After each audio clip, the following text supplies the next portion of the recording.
Good morning friends, welcome to my new episode Sachin Telekar blog. आज हम जिस कंट्री के बारे में बात करेंगे उस कंट्री का नाम है वेनेजुला।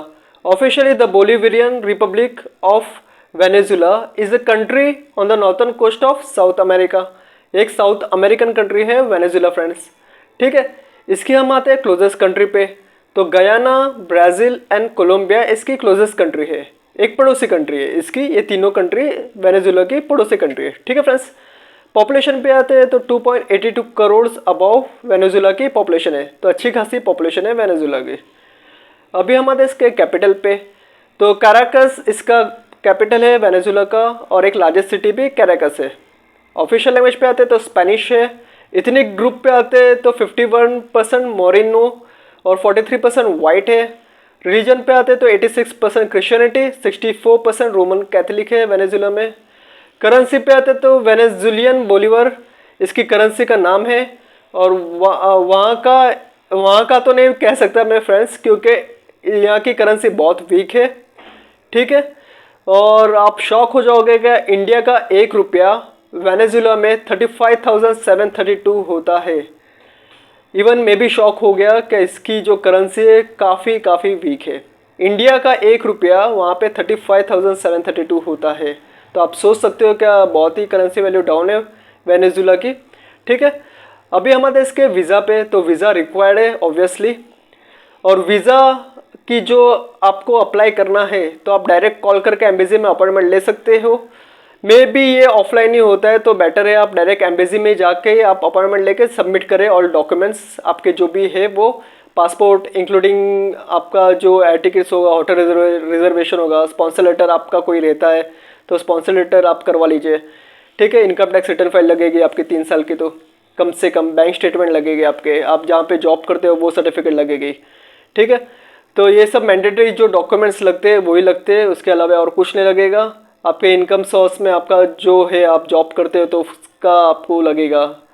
फॉर्म 16 हो गया, बाद में सैलरी स्लिप हो गई, ये सब कुछ ही लगेगा। उसके अलावा कुछ डिफरेंट डॉक्यूमेंट्स नहीं लगते सर, जो भी है फ्रेंड्स, और डिफरेंट कोई डॉक्यूमेंट्स नहीं लगते, जो लगते हैं वो ही लगते हैं। ठीक है, और अभी हम आते हैं इसके फीस पे। तो इन बिटवीन 4,000 to 5,000 फीस है इसकी वेनेजुला की टूरिस्ट वीज़ा की। ठीक है, प्रोसेसिंग टाइम पे आते हैं तो 2 to 4 वीक्स लग जाते हैं प्रोसेसिंग टाइम में इसके। अभी हम आते हैं इसके ड्राइविंग साइड पे। तो ड्राइविंग साइड है राइट, कॉलिंग कोड है +58। ठीक है फ्रेंड्स, अभी हम आते हैं इसके monthly average and high salary पे। लेकिन मैं ये रेकमेंड नहीं कर रहा हूँ, ये सैलरी वगैरह मैं नहीं बता रहा हूँ, क्योंकि अगर मैं मिनिमम सैलरी वहाँ की बताऊँ तो इंडियन करेंसी में होते सिर्फ 1 रुपया 2 रुपया ही होगा।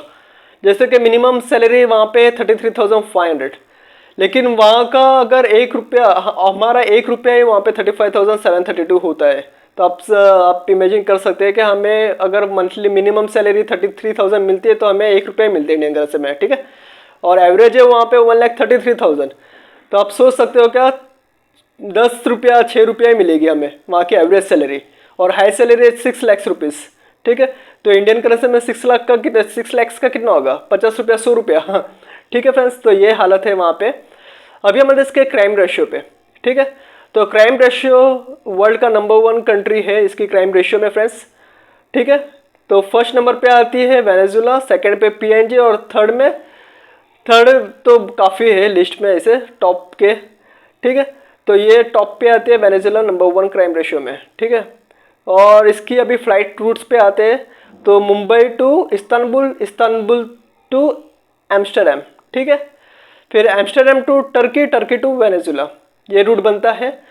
तो बॉम्बे टू इस्तांबुल, इस्तांबुल, और Istanbul to Amsterdam IndiGo airlines, Amsterdam to Istanbul, Istanbul to Venezuela with Turkish airlines. ठीक है फ्रेंड्स, दिल्ली से भी ये सेम रूट बनता है, दोनों का रूट एक ही है। ठीक है, और इसकी जो लगभग टिकट्स बनेगी वो होगी 1 लाख, 1,10,000, 1,20,000। ठीक है फ्रेंड्स, तो यही है मैंडेटरी डॉक्यूमेंट्स में। मैं आपको बता दूं क्या passport, return ticket, hotel reservation, ये तो सब लगेगा ही। आपको वीज़ा आपने जो अप्लाई किया होगा ऑफलाइन, आपने एम्बेसी में जाके जो डॉक्यूमेंट्स प्रोवाइड करके आपने अप्लाई किया होगा, वो वीज़ा आपको जो लगा होगा स्टैम्प पे, पासपोर्ट पे आपके जो लगा होगा वो आपको लगेगा। तो पासपोर्ट, जो वीज़ा लगा होगा वो, hotel reservation, return tickets, Covid की सर्टिफिकेट, पीसी सर्टिफिकेट अगर इनके साथ जॉब पर्पस से जा रहे हो तो। बिजनेस पॉइंट ऑफ व्यू से जा रहे हो तो फिर भी पीसीसी लगेगा आपको, police clearance certificate, medical certificate, और एक साउथ अमेरिकन कंट्री है तो येलो फीवर सर्टिफिकेट भी आपको लगेगी, कोविड सर्टिफिकेट लगेगी, ट्रैवल इंश्योरेंस आप करवा लेना, करेंसी एक्सचेंज करवा लेना आप अपनी, ठीक है। और दूसरी चीज़, मैं सबसे बड़ी चीज़ कहने जा रहा हूँ आपको, क्या ये कंट्री के लिए मैं रेकमेंड नहीं करता हूँ, आप सभी के लिए, ठीक है, जो भी मेरी फैमिली, यूट्यूब फैमिली, उनको सबके लिए मैं कह रहा हूँ कि ये कंट्री अवॉइड करें।